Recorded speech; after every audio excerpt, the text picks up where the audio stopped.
안녕하세요. 알랑가 유정경아입니다. 저는 여러분께 수필을 소개합니다. 유명한 작가의 작품은 아니고요. 그렇다고 작품성이 떨어지는 것도 아닙니다.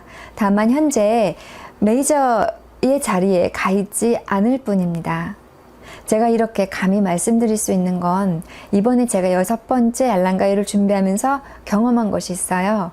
저도 모르게 제가 성공적인 유튜버가 되고 싶다는 그 욕망이 내 안에서 스물스물 올라와서 그런지 몰라도 이번에는 좀 잘 알려지고 유명한 작가의 에세이를 읽어보면 어떨까 이런 생각이 불쑥 들더라고요.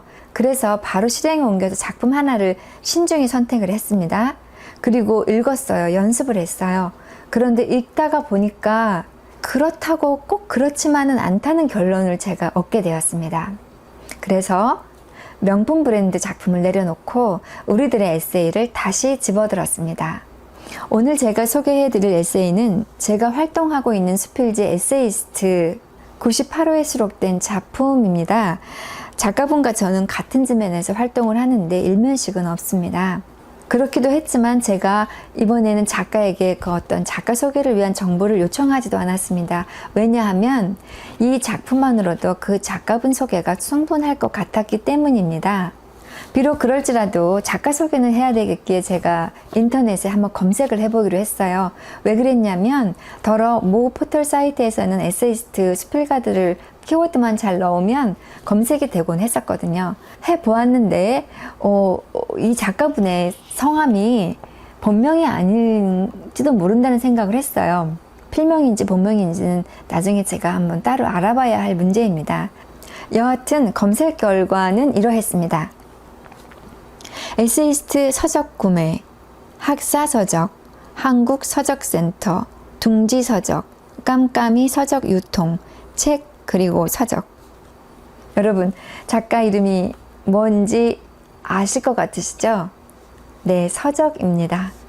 서적 작가의 이번 작품은 화양연화입니다. 화양연화는 꽃화, 모양냥, 해년, 빛날화를 쓴 생애에서 가장 아름답고 행복한 순간을 표현하는 말이라고 네이버에 나오더라고요.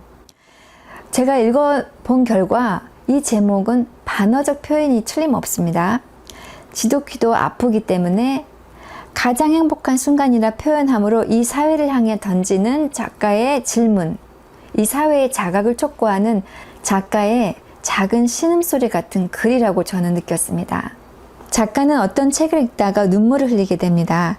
슬프다기보다는 아프고 아프다기보다는 먹먹한 이렇게 문장을 이어갑니다. 임시계약직, 비정규직, 그리고 노동이 필요한 고령자들. 그들이 부대끼는 모습 속에서 작가 자신을 발견하게 되고요. 그들과 마찬가지로 작가 역시 한때는 화려했던 한 조각만큼의 그 파편적일지라도 그의 경력이 인정되지 않고 마치 휴지 조각처럼 취급받는 그 상실을 조용하고 덤덤하게 써내려 갔어요. 그러면서 그들이 떠내려가는 모습 속에서 자기를 발견하고 스스로에게 질문합니다. 나는 어디로 흘러가고 있을까? 전 서적 작가의 글을 다 읽고 그의 모습을 한번 상상해 보기로 했어요. 작가는 글을 다 마치고 마지막 마침표를 찍는 순간 어떤 모습을 하고 있을까? 제 생각인데요. 예를 들면 유속이 굉장히 빠르고 거친 강물에서 간신히 빠져나와 옆에서 누군가 건네주는 담배 한 대를 피우며 방금 전 자기가 사투를 벌이던 그 강물을 무심히 바라보는 한 남자. 마음은 오히려 텅 비어 있고 그렇다고 전투적이지도 않고 절망에 휩싸이지도 않은 덤덤함. 그 중간 어딘가에 있는 마치 관객인 양 무덤덤하게 그가 그렇게 물가에 앉아 있을 것 같습니다. 손가락이 데일 듯 점점점 짧아지는 그 담배를 마지막으로 힘껏 빨아들인 다음 담배꽁초를 휙 버리고 엉덩이를 털며 일어나서 다시 유유히 그 거친 강물 속으로 뛰어들 것 같아요. 왜냐고요? 거센 강물과 맞서 자신이 가야 할 길로 갈 것 같습니다. 일그러졌지만 우리들의 영웅입니다. 우리 모두가 그렇지 않을까요? 그럼 서적 작가의 화양연화 한번 들어보실까요?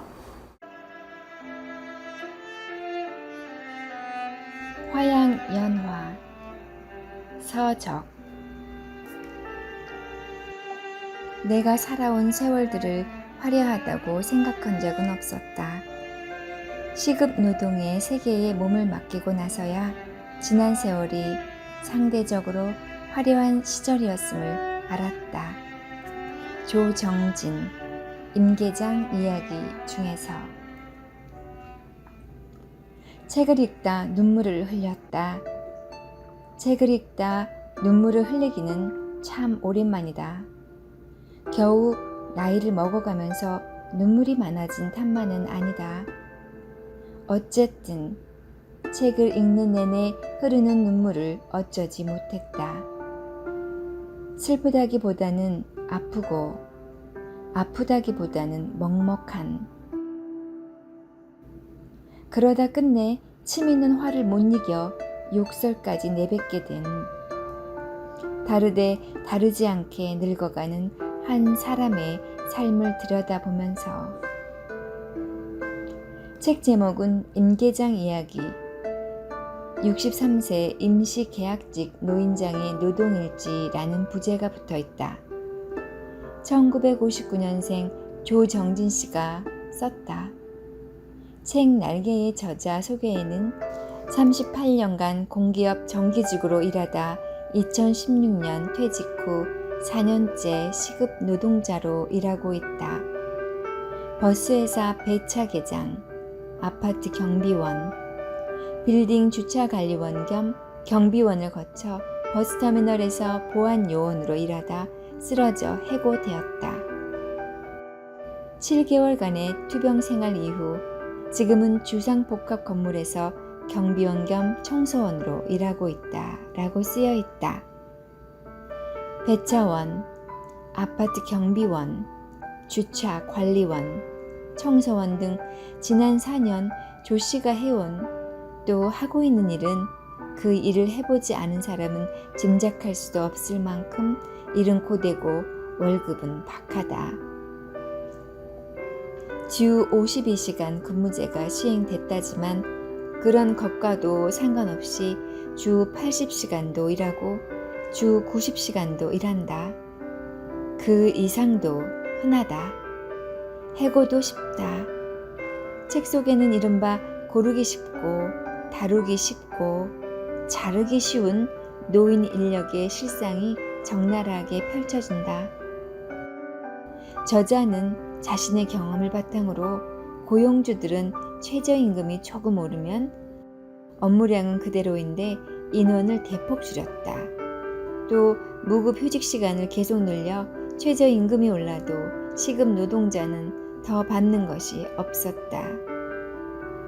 이것이 시급 노동의 현장이며 은퇴 후 일터에 뛰어든 단기 비정규직 고령자들의 세상이다 라고 토로한다. 책의 어느 대목이 내 노선을 자극했는지는 모르겠다. 조 씨의 은퇴 전후의 사정이 나와 너무도 빼닮았기 때문이었을까? 조 씨의 모습에서 내 은퇴 후의 생활, 현재가 읽혔다. 나도 다를 바 없다는 자각. 조 씨와 내가 다른 점이 있다면 조 씨는 정년을 채웠고 나는 정년을 채우지 못했다는 것 정도? 임계장은 정년을 마치고 은퇴한 조 씨가 처음 찾은 일터의 직함이다. 공식 직함은 땡땡 고속 영업부 배차계장. 그러나 임시도 아닌 조 씨가 임계장으로 불린 데는 다른 뜻이 있다.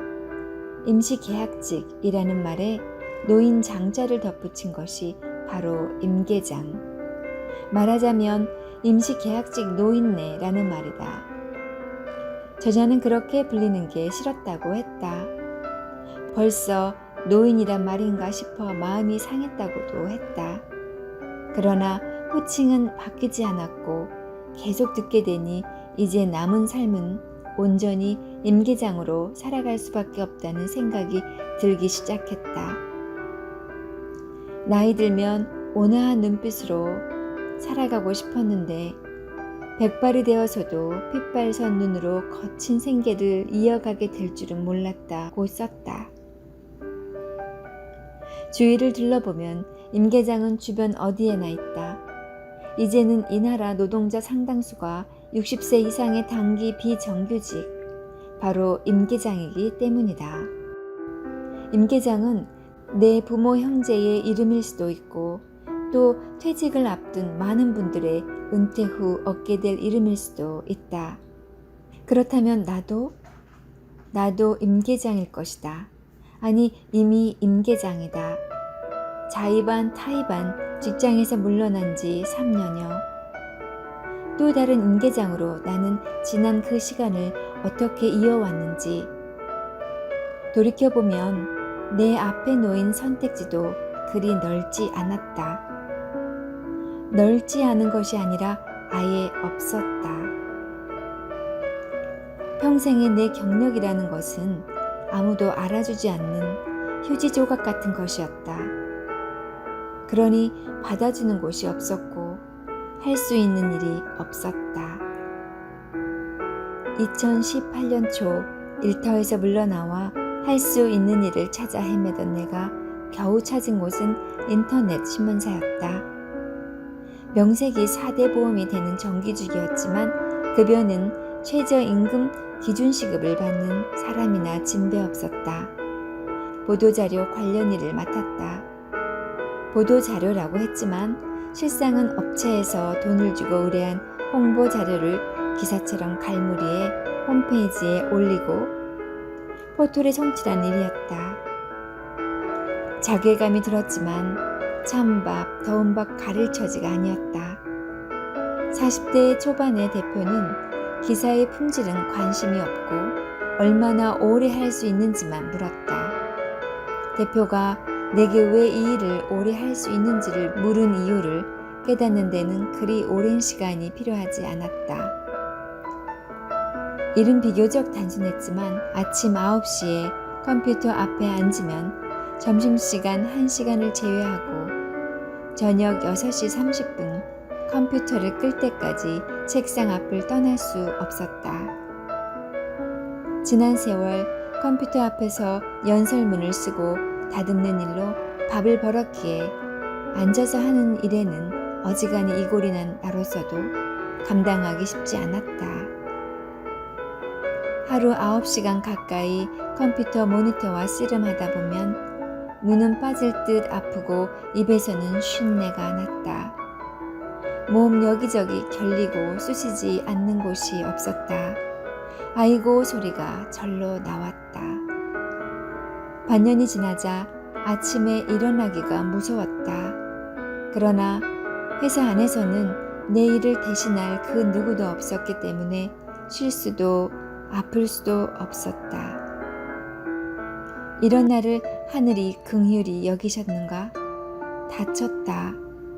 밤이라 술에 취해 공사하면서 파놓은 땅을 못 본 탓이다. 손가락이 부러졌다. 신문사 대표는 대뜸 일하기 싫어서 다치신 것 아니냐고 했다. 다치시려면 다리를 다치셔야 했지 라고도 했다.